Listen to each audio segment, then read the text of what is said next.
We are now going to take what we just learned with controlling the ambient light, and we are going to do my little process of shooting in an environment like this. We're first going to shape the ambient light to the best of our ability, and then secondly, we are going to add in some artificial light, that light from our flash, to shape the light and make it beautiful. And so we're going to sort of expose two different things. So we have this beautiful fireplace right here. So we want this to be exposed by the sun, and then we want to shape the light on Sydney with the flash. So as always, we have to first start with the light that we can't control. That's the sun. By the way, right now it's about 90, 95 degrees out here. It's very, very hot. So you might see on my laptop here, I have this umbrella. That's keeping my laptop from overheating because it gets so stinking hot that we have to do that. So all the cameras actually are in umbrella shade as well. Okay, so that's the only reason we have that umbrella there. So the first thing I want to do is we have this stand here, and on the end of the stand, I have a little Frio, and that is normally used to hold a speed light, but you can also use a speed light or an umbrella. And so that's what we're going to use this for, is to hold an umbrella. What kind of umbrella do you ask? Well, we happen to have one right here. This is a translucent umbrella.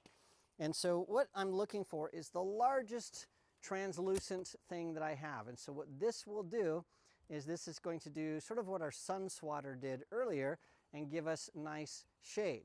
And so you can see right there, whew, oh man, like the temperature dropped by 10 degrees. So what we're going to do is we're going to do this so that we're putting Sydney in the shade as much as possible. And so I don't want to hold this, so I have something here to hold it for me, and that is this. So we'll just put this over here, stick this on the end here. In fact, I'm going to put it in this side because that's going to give me a little bit more control. And then I can control it by the knuckle. There we go. So I'm going to go over here and let me take a look. So this isn't low enough. What I want to do is, this is in the way, but what I want to do is I want to make sure that we have from here to here in shade. And so what I can do is I'm going to crawl in here, and there's this articulating tiny little end piece here. I'm going to use that, because then what I can do is I can then move this around. Now, I'm not sure if this is strong enough to hold such a big umbrella, but we'll try. And then Chris, I'm going to just move this a little bit by myself. Oh, yeah. So that is not going to be strong enough. I have to use just this little piece right here. Yeah. Okay. It's all about the gadgets. That's all what happens. So what I'll have to do is try to get this out of the shot by moving this sort of like that. It's still not enough. Let me move this back a little bit like that. Okay, so just moving this around. Now what I've done is I have made sure that Sydney is in shade, but I don't know if you can see behind Sydney, but the fireplace is not in shade. So Chris, let's just have you step aside just for a second and come over on this side. So Chris is going to come over here. So we'll have to move this based on what the sun is doing. But the first thing we want to do is put Sydney in shade. And I'm going to take a shot with no flash in manual mode. And what I'm going to do here is I'm just going to get my exposure on Sydney correct. So I want to shoot this around f8. And so I'm going to dial my shutter speed to about 100th of a second. Wow, that is surprising. And then we'll take a shot and see how this looks. And we can see that Sydney is looking okay there, but our background is overexposed. So let me expose for the background. So I'm going to point this at the fireplace, and I'm at about 500th of a second. And now you can throw that away. Sydney, I'm going to shoot right here. And then what we can see is now, yeah, Sydney is definitely underexposed. That's what we want. So we have our exposure on Sydney is controlled. She's in shade. We have the exposure set for the ambient light correctly. What we want to do now is add some light here for Sydney. So what we're going to do is we're going to bring this over here. And I'm going to bring this really close. And I forgot one thing, Chris. I'm going to have you run over and get the silver 5-in-1 reflector. So one nice thing about having a Chris is that he is Johnny on the spot really fast. Now, why do we have such a large light modifier? Well, if we had a small light modifier, what would happen is we could clearly tell that this light is artificial. What I want to do is I want to make this try to sort of match what the ambient light is, but because the ambient light is so nasty, I want to be able to shape that. That's the other reason this is round. I want it to be a nice round shape to match what we'd see from the sun. And if we have a catch light in Sydney's eyes, it's a round catch light. So we're going to try to get this sort of close, and then I'll see if I can get in here and shoot this. So I'm going to let the flash figure out its own exposure using TTL metering.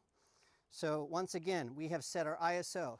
We have set our aperture and then our shutter speed. Now we're going to match our exposure using the flash power, and we're going to do that by allowing our flash to use through the lens metering. And I'm going to get down here as close as I can, take a shot, and I'll just look at that. And you can see that now we have light from the side. I like that. I think the flash needs to be a little bit brighter. And the other thing I think we need to do is we need to take our ambient light exposure down a little bit. So I'm just going to make some adjustments here and make the shutter speed faster. Beautiful. And then, okay, now we're getting where I want it to go. I'm even going to take the ambient light down a little bit more. I'm going to take that down to about 1,000. I'm going to open up my aperture a little bit so I get a little bit shallower depth of field. I didn't like the depth of field we were getting. So I'm going to go down to 5.6, which means that my shutter speed now has to be about 1,000th of a second. Turn a little bit toward this light. There you go. Hold that right there. Beautiful. And get over here a little bit. Let's check our exposure. And now we're getting where I want it to be. I like that. I need that background to be even more underexposed. So I'm going to take my background exposure down. And let's move this just a little bit farther back. Can you move this chair? Just so I can get the chair out of there. There we go. There we go. Okay. I don't like the light falling on the background, so that's why I'm moving around a little bit. In fact, Sydney, let's have you stand up.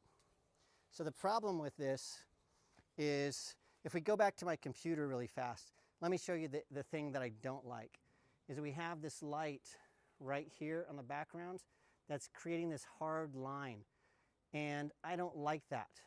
So what I want to do is move myself around where we don't see that at all. And so to do that, I've got to move Sydney over like that. Okay, now hop in there. That means I'm going to need to move my umbrella a little bit. Something like this. There we go. I think we're still good. I don't know if you guys can see anything. You guys can't see anything. I've blocked everybody here. So let me move this up a little bit. Is that better, Matt? Can you see? Okay. All right, we're going to split the difference between a good photo and a good video. And so normally we don't have video cameras that have to actually see what's happening. But now we'll do this. I'm going to bring this around so it's a little bit more directional. Yeah, we can just leave it right there. And then let's start over. So if you don't like what you're getting, it's okay. You can recompose things. So I'm just going to look through my lens. Now we see much more of the background. I like that. So first, let me get the background exposed correctly. So 1/1600th of a second. I'm going to get down here. Can you turn your knees a little bit more that way? There we go. In fact, I'm going to have this whole chair moved a little bit. So stand up just a second. We're going to move the whole chair that way. There you go. Just like that. Yeah, there we go. Okay. I'm so picky. There we go. That's what I want. Now we'll take this shot. Okay, so now what we need to do is we need to take our flash exposure up a little bit. So I'm going to move the flash exposure compensation up. And I need to move this back. Sorry, Matt, can I move it back by an inch? Is that okay? Okay. And now let's see if we can get this to balance out. This needs to move back just a tiny bit. There we go, just like that. Just that's all. That's it. Okay. Perfect. All right. Now we're starting to dial this in. So now what I'm doing here is I'm looking at my computer to check the exposure, which is a really bad idea because it's so bright out here, I can't see what's happening. So I'm going to look over here at my histogram and I can see that it is underexposed. So the whole thing is underexposed. And so I need to change that by about a stop. So I'm going to take my exposure compensation up. What is the number on this? 6.3. What is it? 6.3. 6.3. So my flash is maxed 100%. So I might have to open my aperture to let a little bit more light in. So that's what I'm going to do. I'm going to go down to 4.5 to try to get a little bit more of this flash to come in. We might even have to go down a little bit more than that. Now we're getting a little more light. Yeah, so the histogram just changed a little bit. It's close enough now that I can go in here to the computer, and if I need to, I can brighten that up a little bit. I can go in here, I can take a vignette and add that, make that evened out. So I can get a shot that's a little bit more pleasing and what I want. So it's okay to shoot raw and make minor adjustments in post. There's no shame in that. And that's what I'm doing right here. Now, the other thing that we'll notice if we look again at the computer, that this shot right here on the side of Sydney opposite the flash, there's no form. So her hair is falling into complete darkness. So Chris, I want you to come over to the other side. And let's try first the silver side. And I'm going to get you to move as close as possible. And we're going to try to get that on Sydney's hair. And so go back, just move the dish this way just a bit. And stop right there. Stop right there. Okay, let me take one more shot here. Yeah, now what we're getting is we're bouncing a little bit of light on the opposite side of Sydney. So you can see what we're going to do. Let's do 2 shots in a row so we can show. So what we're going to do first is we're going to do a shot where we have that reflector. So move it a little bit closer, closer, closer, closer, closer. Stop. Move your left hand back a little bit. Stop right there. And we're going to shoot this. Stay right there, Chris. Okay, take it away. And don't move, Sydney. Okay. Now, let's see if we can compare those two things side by side. And you can see how we're opening up the shadows on this side of her arm compared to this side. And so I like having that reflector. The nice thing though is, remember, we can always go in here and we can sweeten this up by taking this and opening up our shadows. Now we can see the curls. We can make these edges a little less nasty by adding a small vignette. We can do some things. Again, I cannot really see what's happening on this computer because it's so bright out here. I have to trust my meters, I have to trust my histogram, and then just know and trust that I can go in and post and do some things. So now that I have a shot that I think is sort of close to what I want to do is just shoot a few different shots. So we're going to use that, that silver. I'm going to move this out just a little bit here to try to get a little bit more front light. And then let me see if I can get my composition locked in. We'll just shoot a few of these. And this is how it goes. So once you have things dialed in, then you can start making your composition a little bit better. So Chris, take a half a step back. There we go. And then Sydney, can you take your left hand and put it closer to your right hand? Yeah, because we can't get the shadow exactly like I want it. Chin down a little bit. There you go. Perfect. There you go. And then we're going to wait for the flash. Excellent. And then what I want you to do is look at the flash. Look straight at the flash. Yeah, put your face toward it exactly like that. Perfect. Okay, now let's take a look at this short series of shots that we just did. And you can see that we have, and that's coming in, we have some options there. We can start moving with this, we can start sculpting it.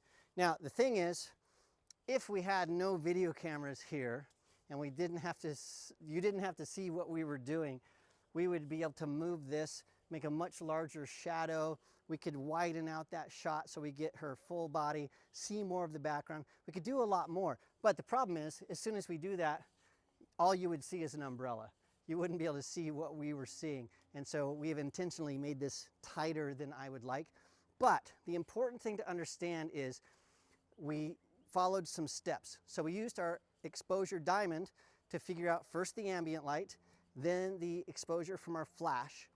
We shaped the light using a nice round light modifier, and then we also brought in some light from the other side using a reflector. So we controlled the ambient light, we got an appropriate amount of light, then we did a flattering amount of light with this guy, and then we also preserved the ambient light to the best of our ability. We fulfilled the thing we set out to do, and we were able to do it very, very simply and quickly. And if this was a real photo shoot, I'd probably just stay out here another 30 minutes or so just to make sure we got something that was an ooh-ah photo, but that's how you do it. Okay, now that we know this, we know these steps: control the ambient light, add in some beautiful fill light, add in some reflectors if you need to, combine those two things, play with the exposure. We are now gonna have Sydney change into a swimsuit, and we're gonna go take some pictures by the pool and show you some different ways to use depth of field and composition to get a great photo.